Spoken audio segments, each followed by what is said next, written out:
Grazia Deledda all'inizio proprio il mondo accademico non l'amava, non l'ha amata, e diciamo che la sua fortuna invece tra i lettori era proprio esattamente opposta alla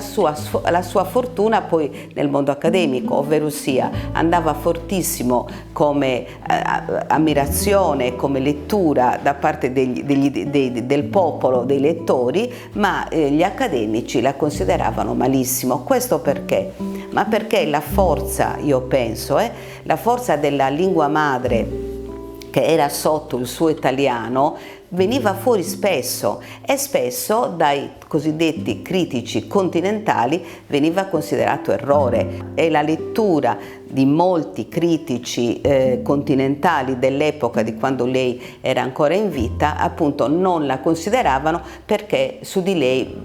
vigeva questo marchio dell'autodidatta e soprattutto di questo sardo che era un magma vivo, vitale sotto un italiano che invece era un italiano